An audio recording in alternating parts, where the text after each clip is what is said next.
Today, Rob will be discussing the objectivist case for democracy, a discussion on what is the proper justification for representative government and the consent of the governed, and is democracy the right word for it? In the spirit of objectivity, I guess you're going to be doing the opposite view next week. So, again, I want to encourage everyone to share the room. And also want to note that Rob and our other scholars will be speaking during the day on objectivism and futurism at our gala in Malibu, October 6th, honoring Michael Saylor. Rob, thanks for being here. What is the objectivist case for democracy? Okay, so first I want to take that last question that I mentioned in the little blurb. Last issue in there, I want to take that first, which is right. So when I say the case for democracy, what I mean is the case for representative government, for the idea that we vote for our leaders and that our leaders have to stand for re-election in free elections.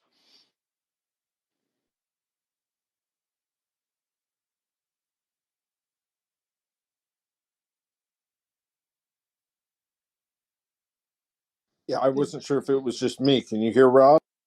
Nope.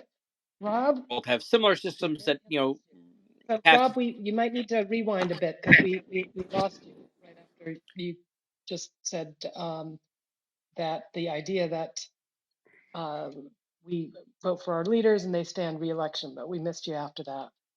Okay, so is it better now? Yes. Yeah, I had to walk like 5 feet over and I get better reception here.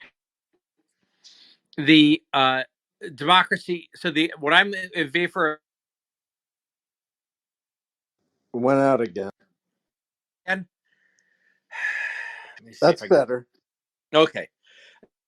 Answer to the people in free elections. So we have a chance to hold them accountable.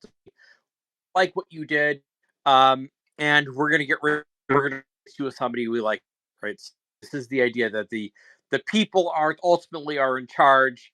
They can hire and fire their leaders as they see fit. And that's the idea of representative government. And like I said, there's different ways for having people answer at the ballot box. The American system has a particular way of doing it, which I think is a very good system overall, and particularly well suited to us in our situation, the way our country came into existence, the fact that we have separate states, all that kind of thing. Our system is very well designed for us. Other countries in the world have different systems that have different aspects. They have all of that. It doesn't, there's different, some of the systems are better, some are worse, but the main issue is the idea that the leaders answer to the people at election time. So I'm defending that, but let me talk about this issue of the terminology. Is that democracy? So there's a certain sort of pedantic argument, and I'm usually a sucker for the pedantic argument. I really, I'm the guy who said, well, actually liberalism means, a pro-freedom, and classical liberalism was a pro-free market idea. And it was really the 20th century welfare statists who came along and stole the term. I'm all in favor of that. I'm still doing that. I'm not giving up on that one. I've been convinced a little on the use of the term democracy in a broader sense to mean simply, simply representative government. Now, democracy also has the sense, and this is what I'm going to cover next week when I do the case against democracy. Democracy also has a sense in meaning, among other things, an unlimited majority rule. So it's the idea that the majority should be able to do whatever it wants. It should be able to,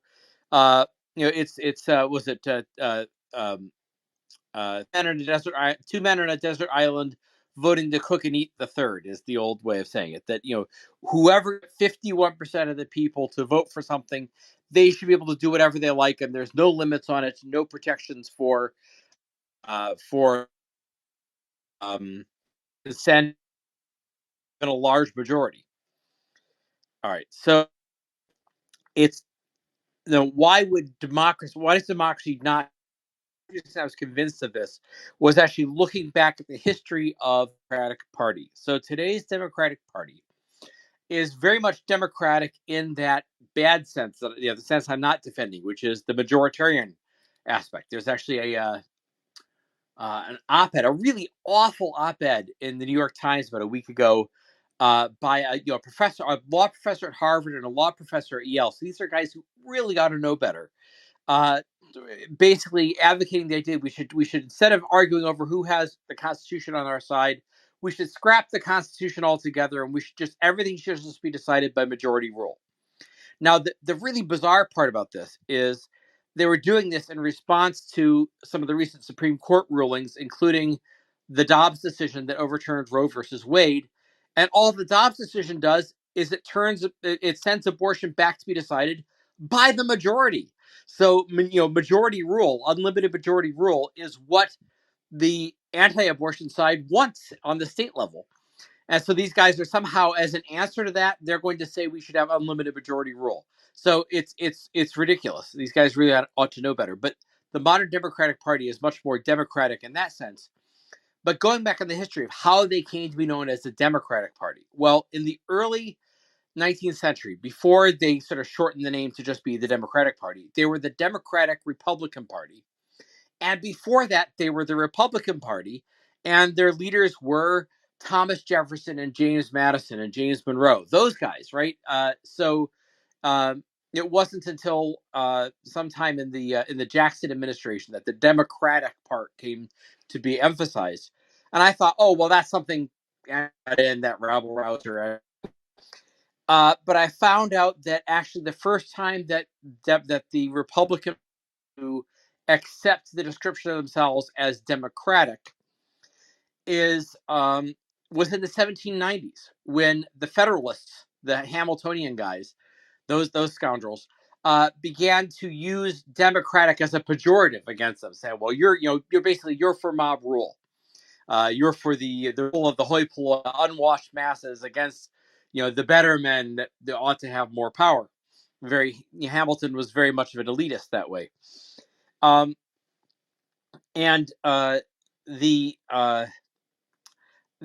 Republicans and including Jefferson and Madison and those guys adopted democratic as saying, yes, we are democratic. We are for rule by the people. So they sort of accepted. They didn't accept it pejorative. They accepted it as. So I've always heard the founders rejected the term democratic to apply to themselves. I've discovered that's not quite true now, but they accepted democratic in the very literal sense derived from the original Greek. The original Greek is democracy is demos and kratos, basically means rule by the people. Well, that's a very general term. Rule by the people can have different. It doesn't necessarily mean unlimited majoritarianism. It can simply mean representative government. It can mean, well, what Hamilton himself said, I think in one of the Federalist Papers, where he says, he's talking about the House of Representatives, and he says, here the people govern through their representatives. So it's the idea that the people govern, that the government is accountable to the people. So I've grown to sort of relent a little bit on this term democracy and accept it. Now, I never use democracy without, in at least never in a positive sense, without the crucial modifier of liberal democracy. And that has come to be, I think, the standard term used today by people who want to defend what I think is, the right approach to government. They say liberal democracy. So it's emphasizing, that it's somewhat redundant, but it's emphasizing the idea that that it's it's a system of voting, but with the proviso that this has to be liberal democracy, liberal in the sense of in the original sense, the classical liberal sense of being, this is a free society. So the people rule, the majority vote goes, except that there are protections for the rights of individuals. And I think that's the liberal democracy has come to be the standard term, often used somewhat inexactly, but the standard term to refer to that idea. So I will defend democracy with that proviso, saying I'm defending liberal democracy, and we have to understand liberal means pro-freedom. Now, there's a great quote. I'm going to dig this up tomorrow. There's a great quote across. Actually, let me dig it up now. I have it ready to hand somewhere here. There's a great quote to the effect by a social scientist, to the effect that I think his name is Judith Sklar, wrote this, and I'm not familiar with much of her work, but I'm going to have to check it out, because she wrote about how democracy, liberalism, let's see if I get this term right here. I think I have the quote. There we go. Here's the quote. Liberalism is monogamously, faithfully, and permanently married to democracy, but it is a marriage of convenience. I love this quote. I think it captures something, which is that the purpose of democracy is that it's necessary to protect liberalism. The two go hand in hand and you can't really separate them. But at the same time, democracy is just a means to an end, right? The purpose of having a dual democracy is not to have the majority get its way. The purpose of giving power to the majority and giving vote to and letting people vote on their leaders, the purpose of that is to defend liberty, right? Is to create the best environment in which liberty can flourish. So it's the idea that it's a marriage of convenience in the sense that it's just a means to an end, right? The democracy, majority vote, the ballot box is to the end of creating a free society. But the idea that it's monogamous, faithful, and permanent, meaning that there's no other way to achieve this goal. There's no other way. There's no other system in which you can, over the long term, in which you can defend, you could maintain a free society without having voting and without giving the majority the right to make decisions. All right, so I think it's a great quote. However, I want a little bit more of an argument that there is a little love in this marriage, right? There is a little love and affection in this marriage. There is something that bonds liberalism and democracy together more than just a marriage convenience. So there's when I bring a quote. Ayn Rand wrote very little about politics. You think of her as, she had a lot to say about politics. She wrote very little about politics in the sense of the actual mechanics, the mechanisms of politics. She said a lot of great things about the Constitution in a very general way, but she didn't talk a lot about voting and what we would call democracy. I found, and to my knowledge, correct me if anybody knows anything else, but to my knowledge, there's only one passage where she really is this. But I think it's a fascinating one. So this an article she wrote, I think in the early 70s, called Representation Without Authorization. And here's the passage. The theory of representative government rests on the principle that man is a rational being, i.e., that he is able to perceive the facts of reality, to evaluate them, to form rational judgments, to make his own choices, and to bear responsibility for the course of his life. Politically, this principle is implemented by a man's right to choose his own agents, i.e., those whom he authorizes to represent him in the government of his country. To represent him in this context means to represent his views in terms of political principles. Thus, the government of a free society derives its just powers from the consent of the governed. And that's a quote, of course, from the Declaration of Independence. And then she goes on, as a corroboration of the link between man's rational faculty and a representative form of government, observe that those who are demonstrably or physiologically incapable of rational judgment cannot exercise the right to vote. So she says children don't vote because they've not acquired the knowledge necessary to form a rational judgment on political issues, and neither do the feeble-minded or the insane who have lost or never developed their rational faculty. Then she adds, the possession of a rational faculty does not guarantee that a man will use it, only that he is able to use it and is therefore responsible for his actions. All right, so this is the idea that the love that we find here in the marriage between liberalism and democracy is this idea of respect for the rational mind. And so I think that's a crucial thing, that the premise of representative government. So this is something, John Locke and the founding fathers used the terminology that objectivists don't like to use because it was encrusted with all sorts of a later agenda, which is the term equality, right? The natural equality of man. All men are created equal. Now, when they said that, they didn't mean egalitarianism. They didn't mean that everybody should be equal in every aspect of life. Everyone should have an equal share of wealth, an equal share of respect, an equal share of influence, etc. They didn't mean this sort of leveling egalitarianism that recognizes differences in talent. They talked about there being a natural aristocracy and the differences of talent being recognized in a free society. Now, obviously, since then, the term equality was encrusted with that egalitarianism and this idea that everyone should have equal outcomes on everything, regardless of the actual differences in talent or ambition or hard work or whatever. But I think we should the issue of equality applies here, which is that when the founders said all men are created equal, what they meant is everyone has an equal ability to think and to choose and to make his own opinions, an equal ability and responsibility to direct his own life. So what's equal among men is their possession of a rational faculty, their ability to make decisions about their life. And therefore, if they're all equal, if no man has some greater mental capacity, some different mental capacity from what everybody else has, then we should all, when it comes to deciding how the government is to be run, we should all have an equal voice. We should all have an equal vote. There is no claim that one person can say that, oh, I really know what's true and I really know what's going on. And the rest of you are, I'm the philosopher king who really knows what's going on. And the rest of you are incapable of thinking and seeing. Right. So that's the natural equality. It's the equality of equal possession of the rational faculty. That is the thing at the basis of both of liberalism. Equal possession of the rational faculty means we each have the ability to direct the course of our own life and make our own decisions. And then equal possession of the rational faculty also means we all have an equal claim to have a say in how the government is run and what it's going to do. All right.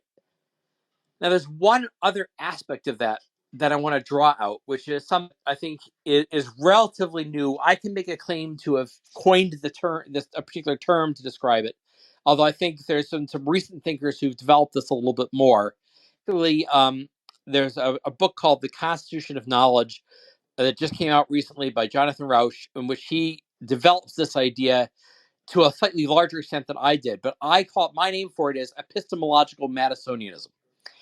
And it's the idea that, in addition to being the idea that all people think they're able to make their own decisions, they're able and how their lives are run, the other case for democracy, for representative government, is the idea that in requiring leaders to go out and vote and get all of the voters, you are inherently, necessarily subjecting every issue to rational debate.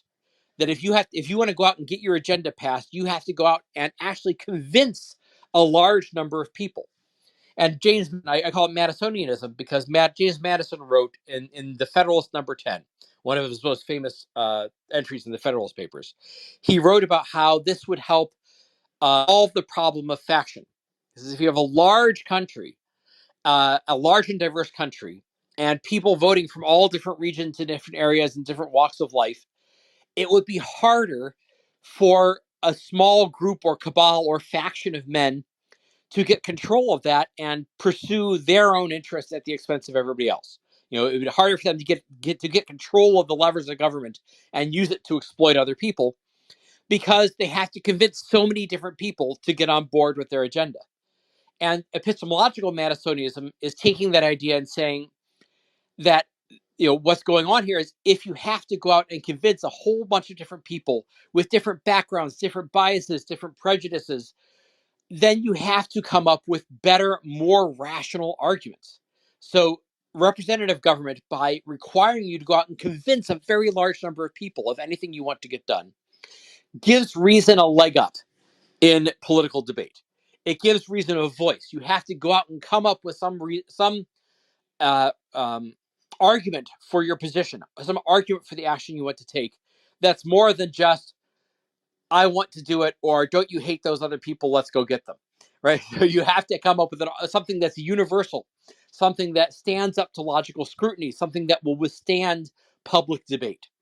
So I think that's the other bit of love that we find in this marriage between liberalism and democracy, which is that the very process of requiring, of having to go get the approval of voters, and of facing the possibility of being thrown out by the voters, requires anybody who's pursuing a political agenda, requires them to go out and convince a large number of people out in the society.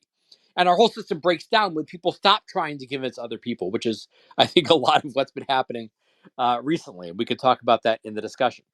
So that's where I want to try to find the love in the marriage between there's this monogamous, permanent, faithful marriage between democracy and liberalism, and I'm trying to find where the love is in that relationship.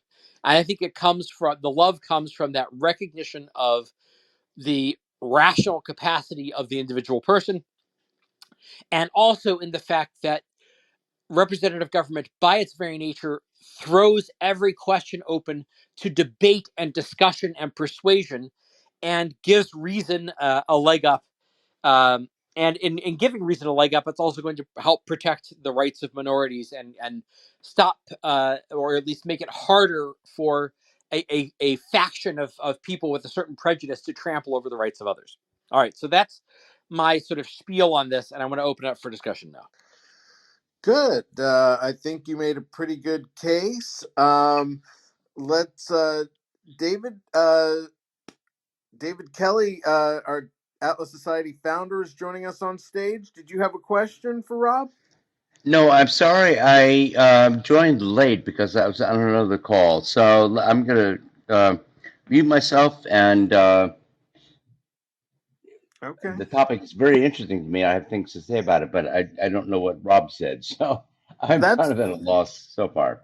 That's fair. Maybe we'll get you in later. And Okay. we encourage people to raise your hands. I've got some questions that I wanted to bring up. I mean, I'm happy to have that discussion now about how things have changed, and sometimes, I think maybe the rise of populism is because people don't feel like their elected representatives are listening to them. Okay, that's a good point. Well, I think what's happened has been a tendency, I think, on both sides now to go to what I call 50+1 politics. So, just think about this. When was the last time we had a true, legitimate landslide election? And I think the last one was 1984 with Reagan. And that was an election where, you had somebody who, I think Reagan got like 54 or 56% of the vote. It was it was a real solid, substantial majority. And it wasn't just one of these, like it wasn't like 2016, right? Where the winner got 45% of the vote and the loser got 48%. Nobody broke 50%. And it's only because of the slight weirdness of the electoral college that the person with, they both had under 50%, and the person with a little bit more under 50% won because of the weirdness of the electoral college. And I think that was a symptom. That 2016 result was a symptom of both sides have sort of developed this politics of play to your base, go faction. And this is what Madison would have called factionalism. Go to your 20 or 30% of the population who is fanatically committed to you and loyal to you and to your agenda. Go to them, whip them up, get them to go out and vote, get them to go out and get very active in politics, get them all doing the right hashtags on Twitter, and rely on that to put you over the top. Rather and ignore the and basically it's okay to not try to reach across and get people who are undecided in the middle, ignore the independent voters, and present them with this, hope the independent voters hate the other person more than they hate you, so they'll vote for you reluctantly. And that's sort of how our elections have worked for the last two elections are pretty much worked like that. Joe Biden won because people hated Donald Trump. I mean, it's not because there were a lot of people who loved Joe Biden. It was because they hated Donald Trump. And so I think what's happened is for the Democratic Party, they've got this, sort of upper middle class, college educated, woke progressive base. And they have very much a strategy to go 100% to them, get them to go for you, to vote for you in a solid block. And maybe that'll be enough to put you over. And now Donald Trump sort of brought in the politics of go to the rural, blue collar, cultural populist kind of, people who hate the elites of Washington and DC, hope that their hatred of the elites is enough to put you over. And it's this, and I think that's part of the reason why a lot of people don't feel represented is that, Hillary Clinton was not trying to appeal to anybody in the quote unquote red states or in the rural areas or anybody who was on that side. But at the same time, Donald Trump wasn't really trying to appeal to people who might be open to him in the educated people, the educated suburban moms kind of thing demographic. He wasn't really trying to appeal to that either. So you have each side retreating to its faction and not trying to make an argument that would be convincing to anybody outside that faction. That's interesting. And I just one thing to add to that. I've banged this drum before with you because I know we go back and forth on this. That I think that's the problem with this quote with the so-called populism that we have right now. Is often the populism means I'm going to appeal to real Americans, and real Americans mean people in my little faction of 20 or 30%. Right? So populism is often a fake appeal to the majority when it's actually not. It's about hatred of the elites, but it's not really an appeal to the majority. It's an appeal to your faction. But I mean, you were saying that, I mean, these candidates are still ultimately getting in the high 40s. Yeah. So, I mean, it's a significant part of the population. Well, I think, but for love Yeah. of that candidate, they're voting because the other person seems worse. Yeah. I'm sure that was the case for Hillary, and it's also was definitely the case for Donald in 2000. That people hated him more than they voted because they just want to get rid of him, not because they thought Joe Biden was the next Abraham Lincoln. Sure. Well, we've got some people coming to the stage. I'll defer to them. Lawrence, thanks for joining us. Hello. So kind of on that same point, Rob, I want to get your opinion. So, a common enough saying, it's not a good one, but a common enough saying is, oh, both sides are bad, and so I don't vote at all, or, there seems to be an issue in a society and a system that requires, you to represent, to vote, and to do some sort of have your voice be heard to an extent and be represented. You got to participate to some extent, but some people feel disaffected or their vote doesn't matter. How can we try to revitalize, I guess, like this civic participation that's so essential? Yeah, that's a great question. Now, I do want to say, in answering that question, answering that objection, I want to emphasize both sides are bad. That part is totally true. There's this whole line they call this both sidesism, and it's supposed to be terrible, terrible, terrible that you would say both sides are bad. Because that shows you're a moral coward or whatever. But both sides are bad. If you don't want me to say that, make your side less bad, right? Make your side less terrible. And maybe I won't say that both sides are bad, but both sides are in fact bad. We have our system is our whole political debate is based on the wrong principles to begin with, right? So we've basically thrown out the concept of individual rights as the foundation of government. And we have a contest between different factions to see which faction should be in charge. And so when you have that, of course, both sides are going to be bad because both sides basically have the agenda. My faction, my cultural, with its cultural or economic biases or whatever they want, my faction should rule and your faction should be and your faction should be shut out. And neither one has the idea that, no, we should all have equal rights as individuals and government should just protect those. So both sides have to be bad, given the foundations of the political debate we have today. Now, obviously, sometimes you do have to make a decision. Sometimes one candidate really is worse than the other candidate. Although if that's not true, you don't have to vote. But people who become very sort of dissatisfied and disgruntled and say, "Well, I don't vote because both sides are the same." I think a lot of that comes from the fact that they're getting involved too late in the process. That there are primaries you can vote in, that hopefully will help you get a better result in whatever party you think is going to be closer to you. And more to the point, everything's been nationalized and federalized in our current system, right? So everybody focuses obsessively on what's the latest national political news, what's the latest, and they really focus on the presidential elections. Who's going to be running against each other in 2024?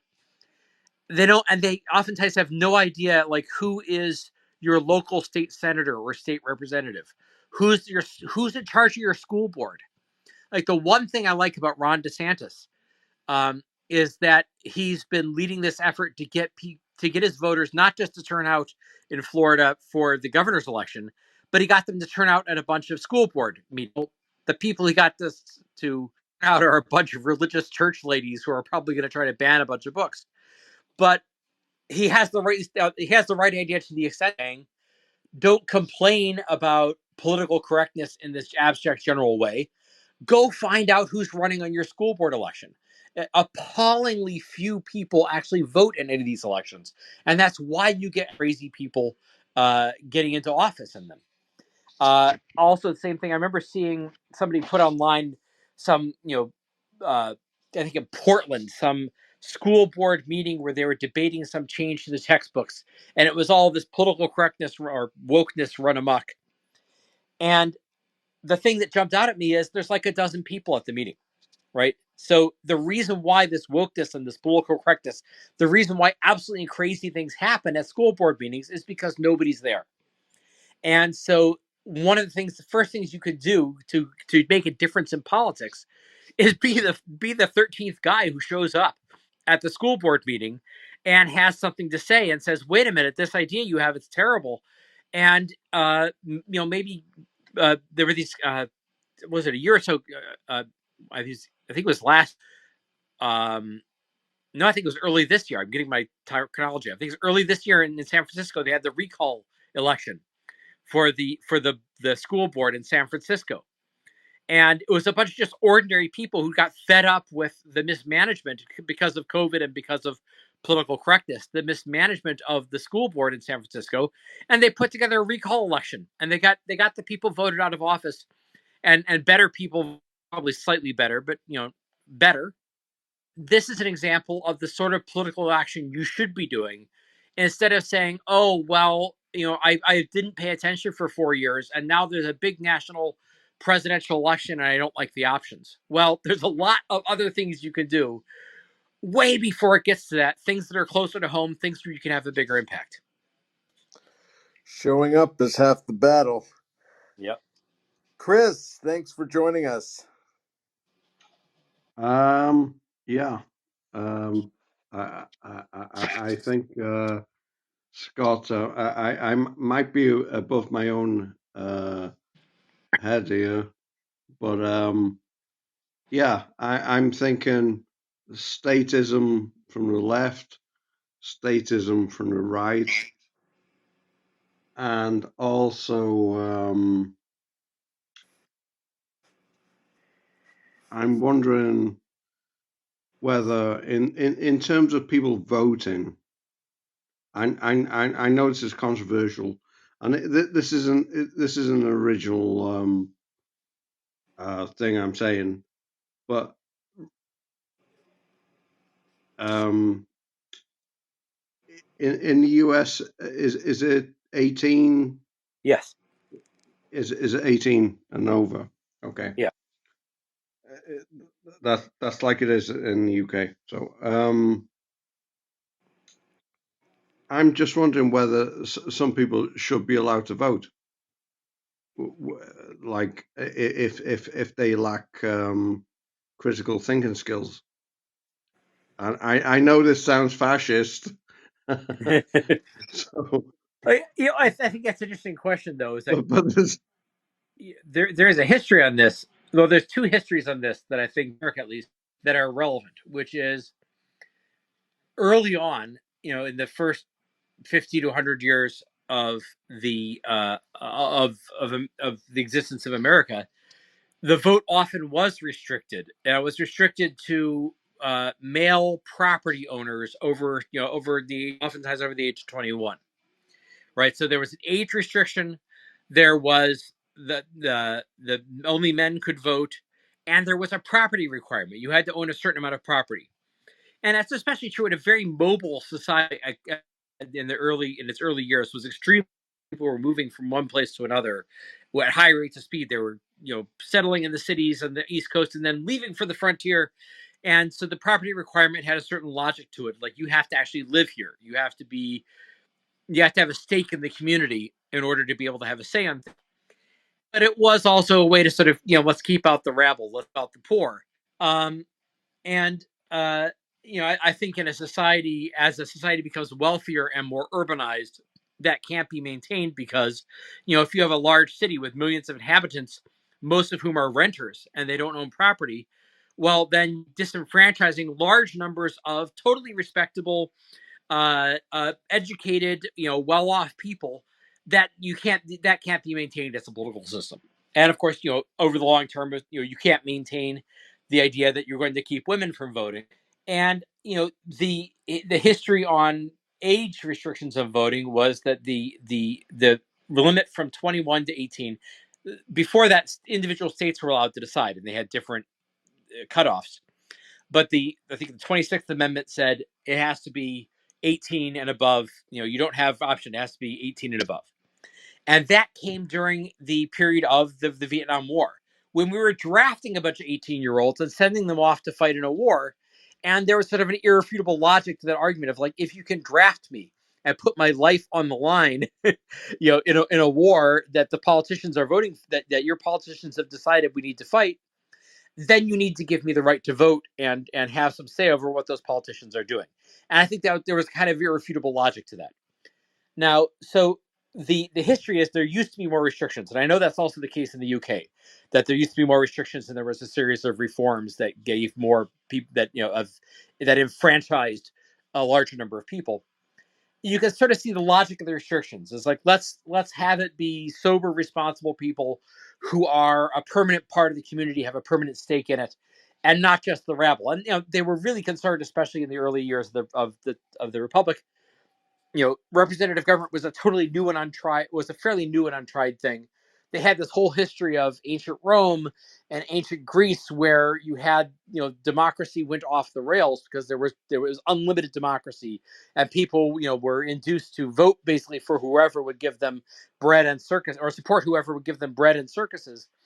There was this concern, if you give everybody a vote, it's going to be pandemonium and anarchy, and property rights won't be safe. I think, that proved to be an exaggerated fear, but there was a certain logic to saying, let's have a sober, responsible people with permanent, stake in the community, have them have the vote. The one negative part of this, though, is sometimes those restrictions were used basically to disenfranchise people extremely unjustly. So, especially in America, with the history of slavery and of segregation, that the property restrictions and poll taxes, like you have to pay money in order to have the right to vote, well, that was put in place in southern states because they knew that that hardly any black person would be able to scrape up that amount of money. It's immediately post-slavery, they were all very poor. You're taking the poor sharecroppers and these people you don't want voting because you want to be able to keep them oppressed and keep them in a state of submission. So you come up with an excuse restriction that doesn't seem like it's targeted at them, but it's totally targeted at them. And same thing with, like, they had literacy tests, and the literacy tests were designed in such a way that, people who, again, under slavery had been literally, it was illegal to teach them how to read. And then so you free them and you make them citizens, but then you put a literacy test. And, these people that we refuse to allow to, now we're going to be literate in order to vote. Well, it's obvious what the goal there is. It's the goal is not literacy. The goal is, I want to exclude this particular group of people. So that's part of the history in America of how we got rid of all different restrictions. I'd be open to putting some of them back without that context, but that's the reason why it's kind of a nine to that's the reason why those things were gotten rid of in the first place, and why we're not likely to go back to that. The one thing I have advocated for, though, is raising the voting age to 21, back to 21, because that it should be at an age where most people are actually starting to go out and go and get jobs and contribute and pay taxes and understand how the world works, and be actually taking care of their own independent lives, rather than being in this sort of extended adolescence that a lot of people are in up through college. I think it would get better results. But like I said, precisely because I it would help my agree. side, it's not going to happen. I totally agree on that point. I'll go one step further. I know this is kind of Quickly, I want to give the others a chance. I think only objectivists should be allowed to vote. Who should be allowed to vote? But Only maybe that's going a bit objectivists. too far. Well, I don't know. I've had a lot of. There's a wide variety of political views of objectivists. I'm not. I'm sort of jaded in the discussions I've had with some other objectivists that I don't always find that. I don't find that they're always more astute than the general public when it comes to deciding on candidates. Well, good. Thank you for that. Joshua, thanks for joining us. Do you have a question for Rob? Yeah, I appreciate you guys giving me the opportunity to get in the room. I love Atlas Society. I love Ayn Rand. Read much of her work. I would say my view differs slightly, just a little bit, because in regards to government entirely, and every one of government's different functions, the levers of government, whatever the case may be, there's always a contradiction, and it's in legitimately everything. For example, when they say consent of the governed, that is a contradiction in itself, because if I'm already governed, how can I give consent? It's impossible. When they say that you pay taxes, you don't pay taxes, they take taxes. That's not voluntary. And the very essence of the whole thing entirely is what gives anyone moral justification to vote and affect how one who didn't vote for what they want should live their life? How can you explain that? And I love Ayn Rand. She was magnificent, one of the biggest philosophical giants, but I could never understand her take on, government and politics. So, I guess my question is, can anyone, explicitly give, a specific reason on why government needs to exist? And can anyone give me an example of, a foundational form of limited government that remained limited and did not, become monstrous or expand? Okay, a couple good questions there. Now, let me ask you this, Joshua. Alternative would be what exactly? Oh, sorry, I didn't hear that. Can you repeat that? Oh, so yeah. I got some good answers to what you said, but my first question though is your alternative to that would be what exactly? Anarchism. Okay, so here I'm going to go to Winston Churchill, who described democracy as the worst system of government ever created, the worst system of government except for all the others that have been tried. So democracy. This is the part about how democracy is in a marriage of convenience with, or liberalism is in a marriage of convenience with democracy. That is that it is always, there's always an inherent tension. This is the case I'm going to make next week about the tensions between majority vote and freedom, because of exactly what you said. How is it that somebody else gets to make a choice that affects how government acts towards me? How does somebody else get a choice to make to recognize or not recognize my rights? They shouldn't have that choice. But then the question becomes, what's the alternative? So anarchy is a system that has been tried. It's been tried many times. It's usually been tried by default because a government collapses and there's no government left. So and the examples are not great. The examples are places like Somalia. The examples are usually watchwords for chaos and destruction and much greater attacks on individual rights than happens under a democracy. So you're right that limited governments tend not to stay limited. Over periods of time, they tend to try to grab more and more power. And yet, you would still be way better off in America, even in Western Europe, places that are more regulated in some respects than we are, or Canada, which is more regulated than we are. You'd be way better off in one of those countries. In terms of the total sum of your personal security and security for your rights, you'd be way better off there than you would be in a system of anarchy, at least in any form that has ever actually existed that I can think of. So, I think there are people who come up. I've known libertarian anarchists who've come up with sort of like, well, I can imagine this ideal society where you don't really have a state, but everything works perfectly.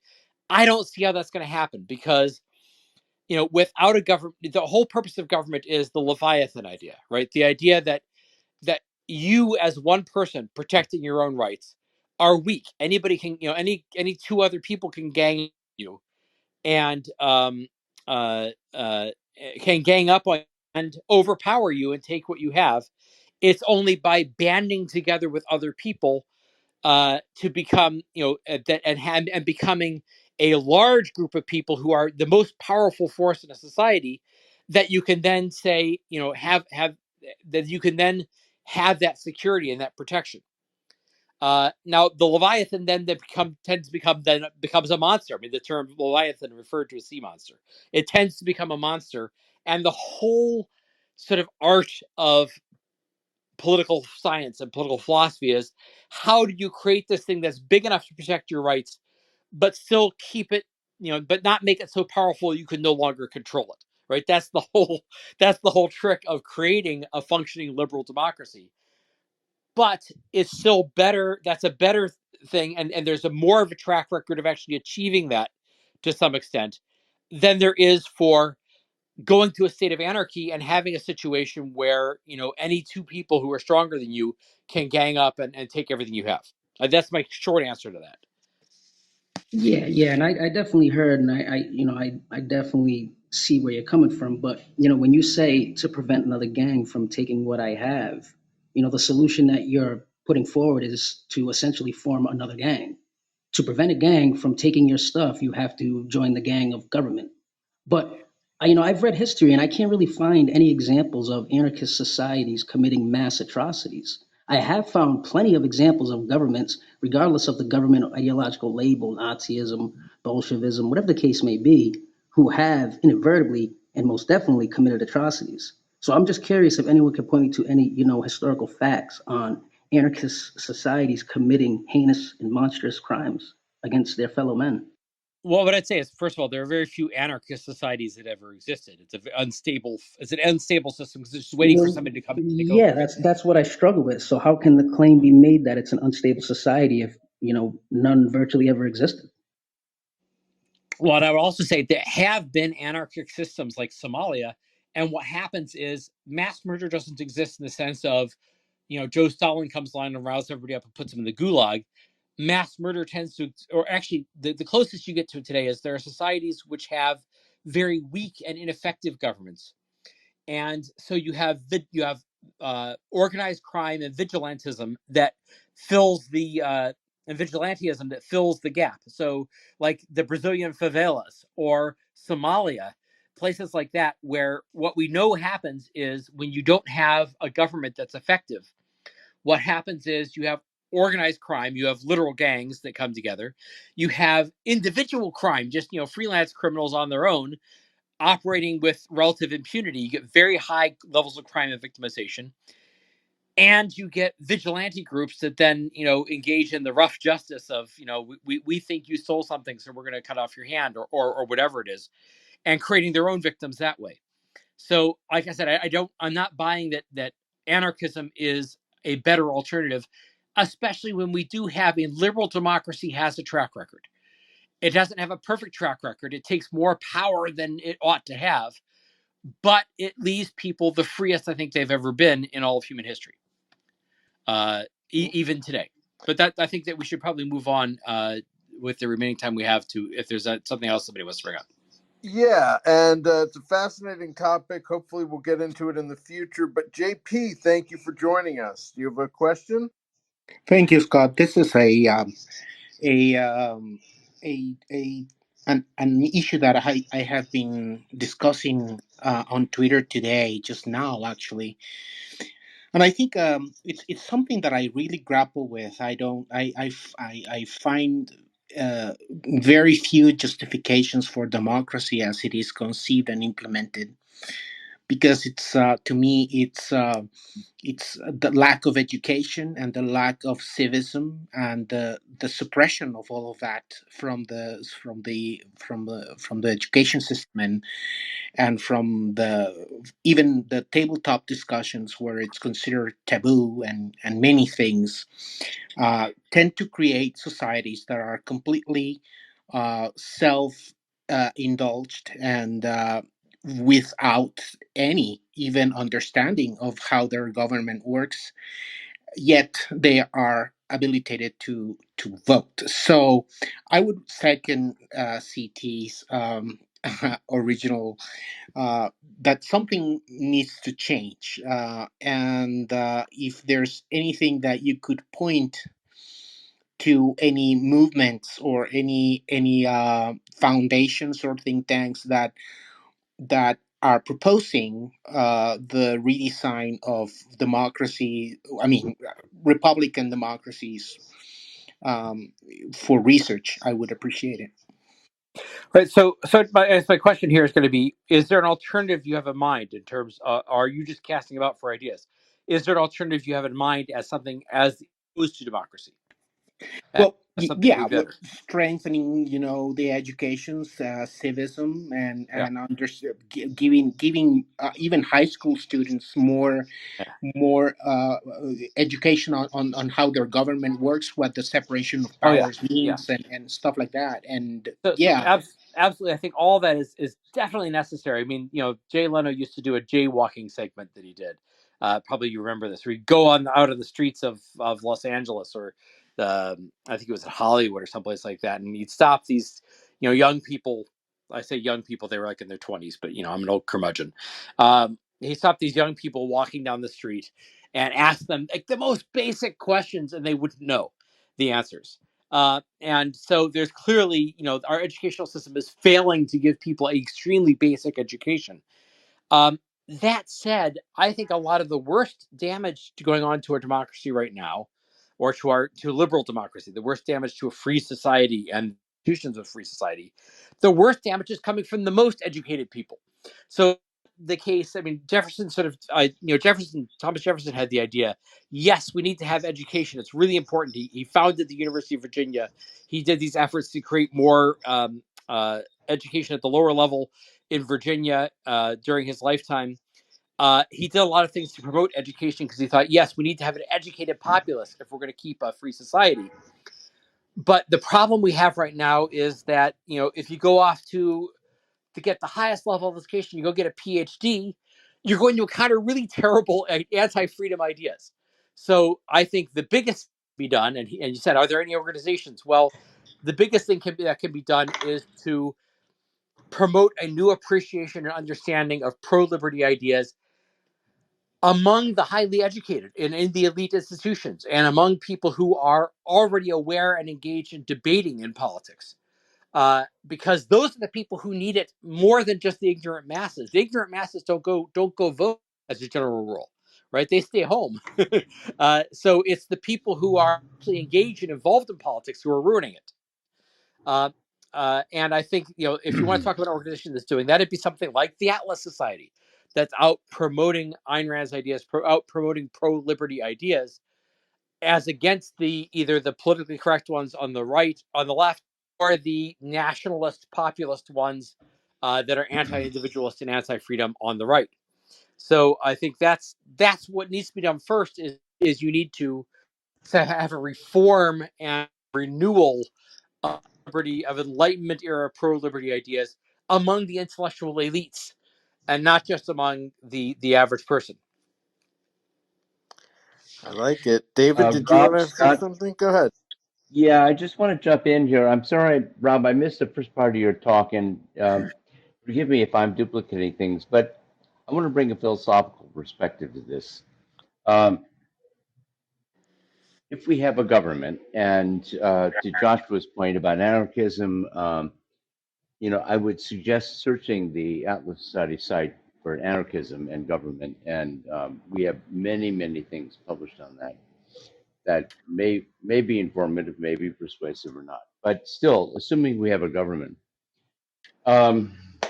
which is a unitary, framework for defending rights, imposing a set of laws,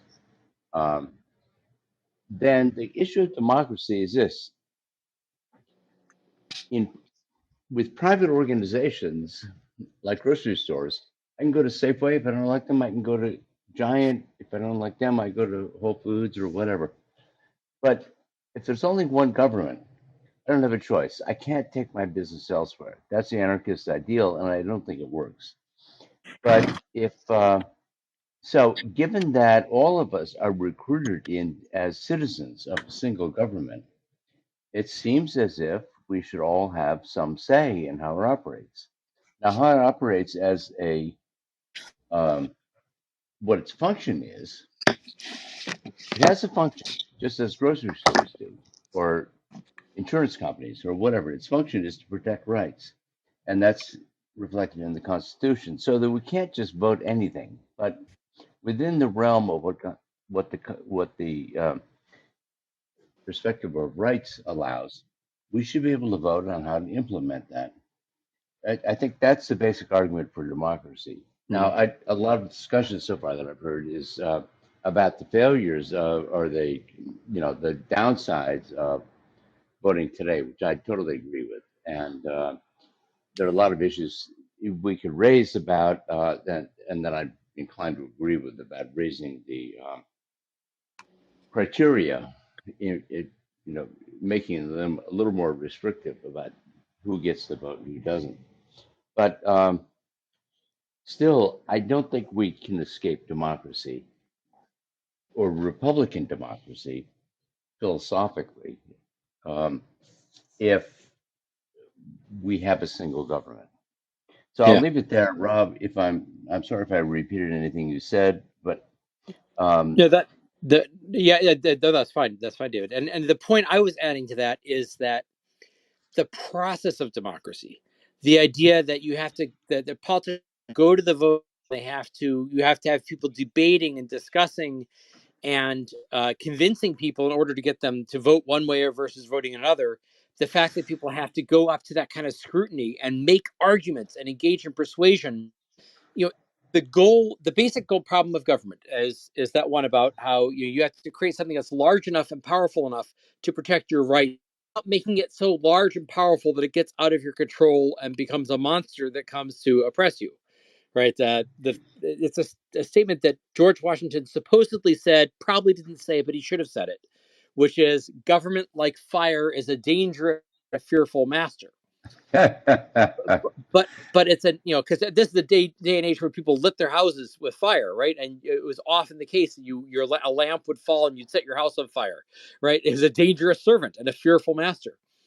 So this is the problem. You have to have a government that's large enough to protect you, but not so large it gets out of your control. Well, the best way to do that is to make sure that everything that government does is subject to this process of contentious discussion and debate and returning back to the voters, and the politicians have to explain themselves every 2 to 4 years, depending on what the position they're in. And if people don't like it, they can say, nope, we don't like you, get out of here.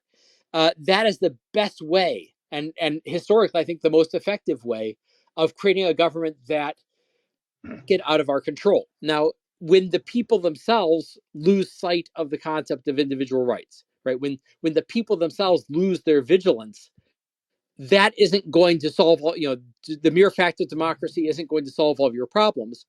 But it's still, even today, when the advocates of individual rights and of a totally free society are a very small minority, it gives us way more power than we would have, if we were in a monarchy, right? Or some system where it was ruled by a faction. And if the people in that faction, if you don't have the ear of the people in that faction, you're just out. You're out in the cold. Nobody listens to you. Advocates of individual rights would be way worse off. So I think we're better off, more influence under our current system now than we would under any other system, even in a system, even though the system has fallen off from what it was. In some respects, has fallen off from what it was in the founders' time, because the general population does not have the same regard for the philosophy of individual rights. What would you say, Rob? What would you say, we're Rob, really at about? the end. Yeah, well, no, I'll take this one last thing. What is it? I'm sorry to kind of interject, but what would you say about the people who vote for kind of the wrong kind of people because they're just not rationally minded, Oh, those and people are then terrible. and then everyone else has to suffer? Right. Well, the problem is that you can't create a system of any system you create that says, oh, only the rational people get to vote is going to be subject to being taken over by somebody who's going to say, well, only rational people would support me, and so you can't. Rational means anybody who has the ability to be rational, and if we want people to be rational, we have to advocate for reason and make that a cultural ideal. You can't solve that in the political system.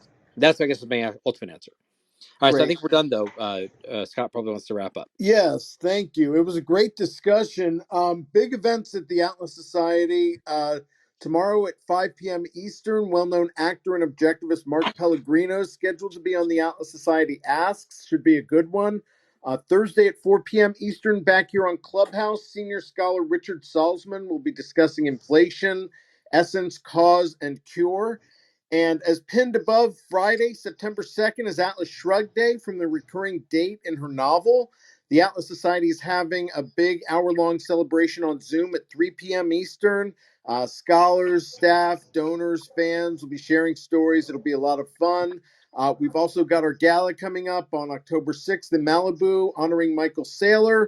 We're going to have panels with the scholars during the day, and we just hope to see you at all these events. And really good conversation today. Thanks a lot, everyone. Thanks Rob. everyone.